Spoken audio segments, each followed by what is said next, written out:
After a few weeks, Marie was already accustomed to her new routine. She had thrown herself into her work, trying to learn everything necessary as quickly as possible, and thanks to her humble attitude toward her colleagues, everyone enjoyed working with her, even though they found her extremely solitary. No one at the company knew that she was acquainted with the boss, which made her integration easier. It didn't take long for her to start being invited by colleagues to join the group and unwind a bit on Friday afternoons, something that was almost a tradition at the office, but she always refused. The money she earned was enough to pay the bills and put food on the table, but there was nothing left for luxuries.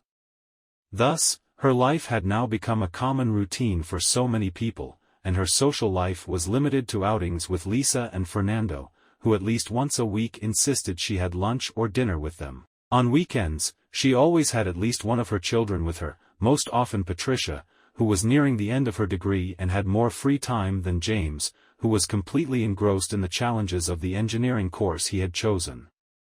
The siblings saw how their mother wanted to move forward and the steps she was taking. They were proud of her for getting a job and trying to keep the house where they had been born. James, whenever he came home, took care of their father's car, took it out of the garage, and often they would take it for a drive to keep it running and prevent it from deteriorating. Marie felt that work had given her a purpose when there was none, and it was her only focus.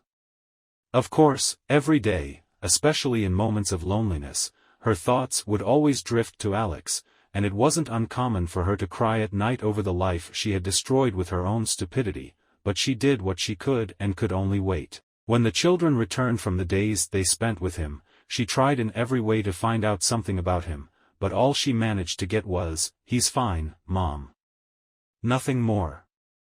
She understood her children but couldn't help feeling sad that she couldn't learn more. Had he moved on with his life? Did he have a new girlfriend?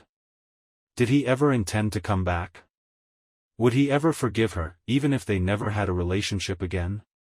All these uncertainties often made her waver, questioning whether it was worth trying to hold everything together. Perhaps it would be easier to move on, try to rebuild her life, and leave her mistakes behind, but then she just had to think of Alex, and she knew she couldn't give up, at least until she was sure he had given up.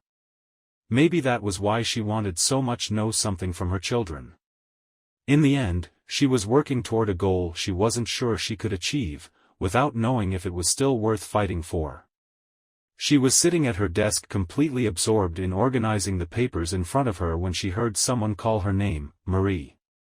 She looked up and went pale immediately. "William." "Hi."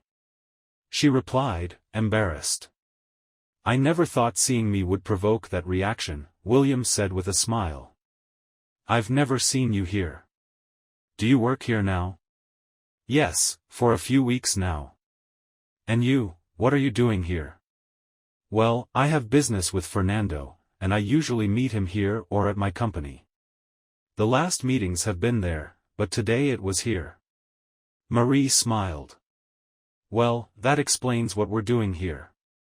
William just smiled and looked at her intensely for a while. Marie began to feel somewhat uncomfortable, and as if noticing this, William continued, "I know what happened," he said discreetly. Marie looked at him and simply shrugged in answer. "I would like to have a coffee with you and talk, if you'd like." "Why?" "Because since I found out, I feel somewhat guilty about what happened." "You have no guilt. It was you, by chance, by luck, by fate. Whatever you want to call it, but it could have been anyone else.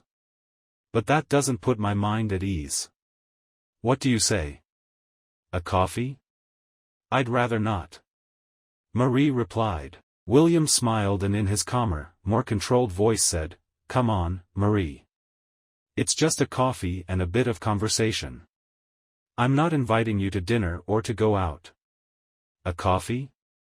Marie thought for a moment. What harm could a coffee do? In the end, although William hadn't been hit by shrapnel when the situation exploded, he was still an integral part of everything. "Okay. A coffee." They arranged to meet after Marie finished work, and William, satisfied, headed to Fernando's office. As he left, he passed her desk and discreetly said, "See you later," winking at her.